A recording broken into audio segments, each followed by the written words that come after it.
But hey, who am I to say? Who am I to say?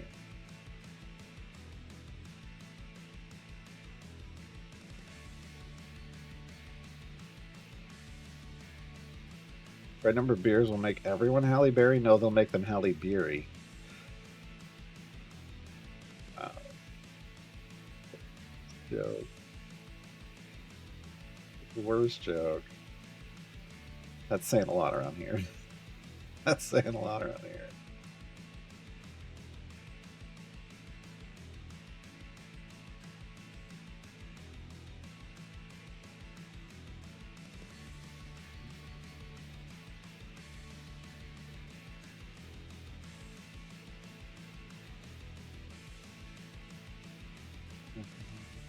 Okay. What do we got going on here? We need a sentry. We need a Penelope.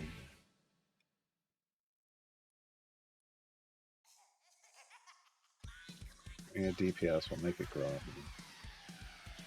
And then we go to Regis. Okay.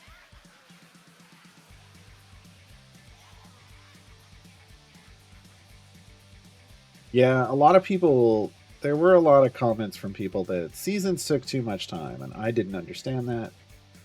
I didn't find. Again, I think this comes down to how people are interacting with it and how people are choosing to prioritize their time. Um, I don't think people were playing the seasons very well if they were spending all their time on seasons.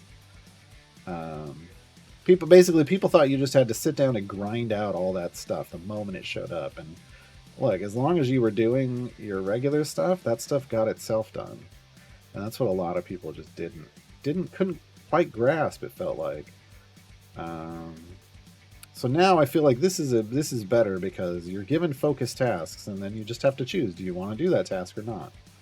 And you can try it, you can fail it, but at least you're not sitting around like wondering, do I got to grind this many X's and this many Y's? And no, you just, do you want these chests?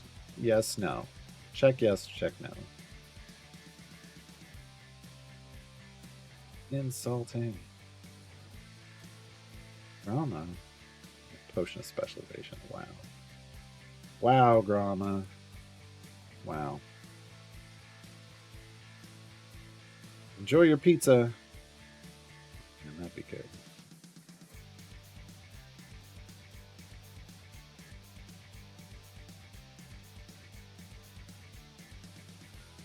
But yeah, I never understood like the need for breaks on seasons. It just meant people. It felt like people were just grinding, and there wasn't a need. Like, I never felt like never really felt like I was having to grind. Like I would change like my overnight group to a seasons group, to a seasons farm group, and then just overnight I would switch it to that, and in the morning I would come back and it would have a lot of progress, and I'd move on, and usually I'd be done within a week or two just from that. So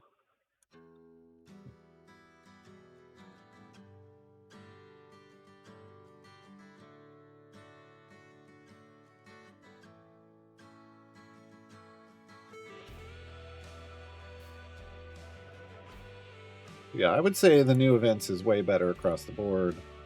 I think could do I are there things that I think they could communicate better? Yes. I don't think it's a replacement for seasons. I think it's a much better improvement on events.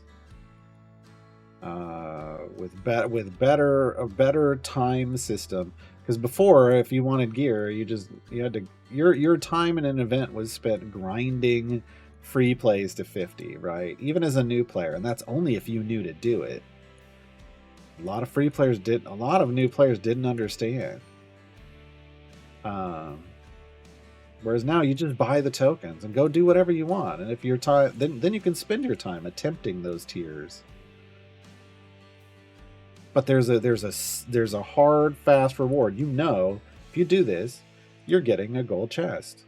Not I just did 3 free plays to 50 and didn't get anything for it, but hey, I get one on the next one. Like, I mean, I get that, but you get all of that and more now. I don't know.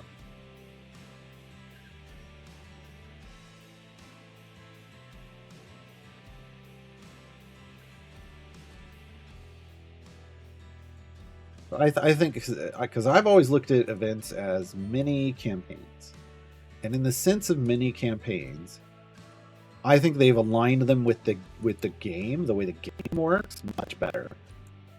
Tier 1 is your base adventure, right?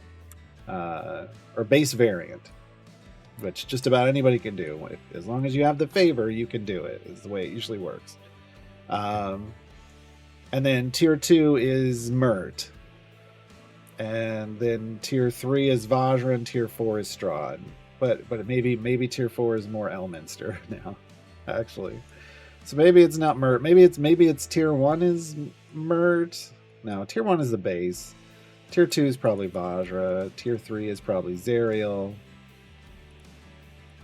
And tier 4 is Elminster, right? You're jumping through patron. You're jumping like patron versions. Higher area goals makes it much more difficult to achieve. You're getting that feeling a bit more. And like I said, I think the big issue for me is that they just... is these permanent rewards.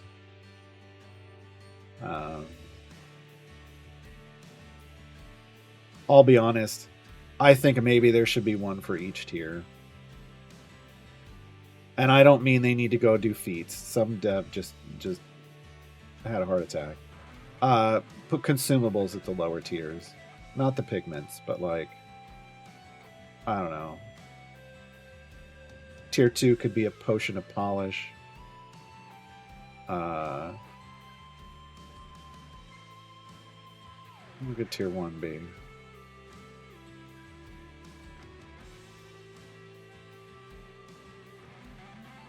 I don't know. I have to think about that. But, you know, an actual, reward for each tier that isn't just the buffs that go away would be neat. Would be neat.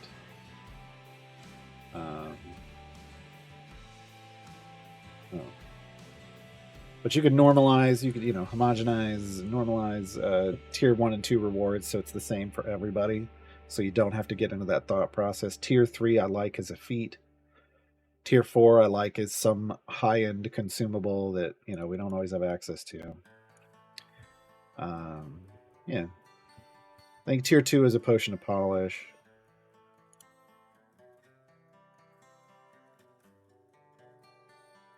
Honestly, if I want to be a little snarky with it, tier 1, Modron chest. I don't think anybody would get upset at a Modron. I don't think it's useful, though, for... Well, it might be. Maybe not someone brand new, but it becomes useful real fast. Tier 1, Modron chest. Tier 2, potion of polish. Tier 3, feat. Tier 4, high-end consumable. Yeah. I would enjoy that, personally. Wait, how far are we going? 175. I forgot to turn my potion of or speed potion on. My bad. Caught up in the conversation. Because then at least, everyone at every tier, you're working towards something that's more than just... The gold chests are the variant rewards. Just doing a single variant gold chest. Completing a whole tier, sure, there's a buff, but it's temporary. Give me a permanent reward for each tier. I think that would be pretty cool. I don't really want it to be tier 1 to be an extra named gold chest. That feels like, I want something that's a little bigger, a little harder to get, right? That's kind of the idea of, I think, those rewards. Something that's a little harder to get. We get autogram of the event bus next year. I hope not. I would not have designed a system that way. The buffs are for 60 days from the start of the event, and then and then you get the rewards. And next your reward in the next year is that you don't have to do those again. You're not doing that stuff again. You should be picking different champions. But if all you care about is the buffs, then you would go pick that champion again so you could get their buffs again. But I don't think that's the right way. I don't think like just having them exist would be the right way to do it, because again, you'd end up with what, 6 could have been the potential for year 1, and that would have been 4 of the 8 champions. Then the next year, or year 7, right? The next year there's a new champion and a new reworked champion that would add 2 to the list, that would take it to 8, and then you'd have 4 different flex slots that would take it to 12, and then the next year it would take it to 14. Like, you'd run out of space on the screen if it was just a permanent thing. If that's what they want to do, more power to them. But I don't think that's a Dev Insights question, and I don't think that's what's going to happen. I don't think that's what's going to happen. I think that's part of the decision making behind choosing which champions you're going to get when you're at max. When you're at max, what champions are you going to choose? Because then after 2 years of events, you'd have gotten them all, and then you'd be like, well, now I'm just choosing based off just not even what chests I want, because I did all the content. So flexing a champion would then be pointless. It would just unlock the ability to buy chests for them from the shop. No, I think the point is I think it would be to flex. If you flex them again, you get those buffs back because you already completed tier 4. I think that's probably it. Yeah, Letty asked. Yeah, so you only get the buffs if you flex the champion again. But the second you unlock that flex slot, it should just apply because you already completed all the stuff. And then if you want more chests for them, you can go get more chests for them. That feels like where it's probably going, but only Justin knows. Only Justin knows.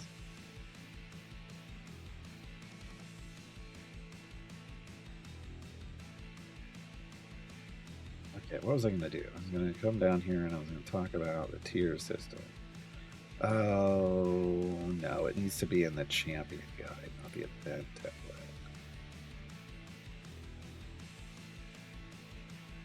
I don't want to do that. I want to add that to every champion guide. Oh, God. But that is the better place. It is the better place.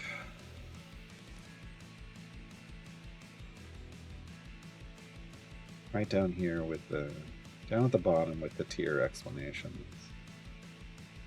Yeah. I needed to play around with this tier box anyway because I need to add tier buffs. I need to add the tier buffs as well.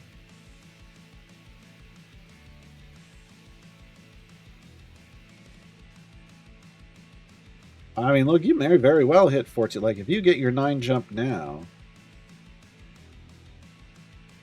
I mean, with that system, you might very well be able to work 14 by the next year with the way Events 2.0 works. Tier buffs and then an explanation. An explanation about it.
Okay, I think I've got a good explanation in there now.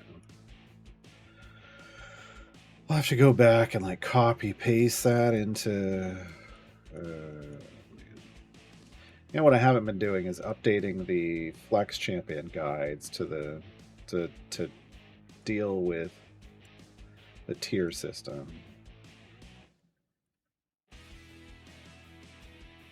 Yeah, maybe we need to work on that. Maybe we need to work on that.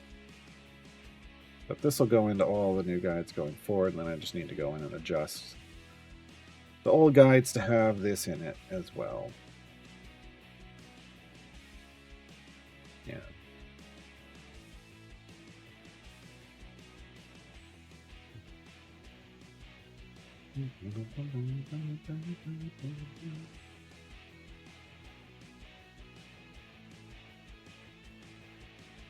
Oh, there's like, yeah, now there's a tier system for legendary, like for trials, and now there's a tier system for events, like, but at least it's not like a tier rating system. At least it doesn't have that in the game now.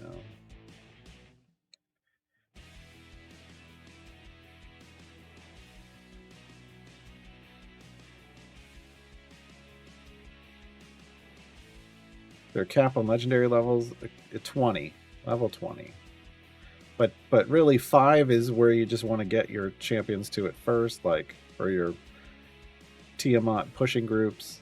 That should get you through tier 10. Then getting to level 10 on them would basically have you completing most, if not all, of the content in the game. 20 is overkill.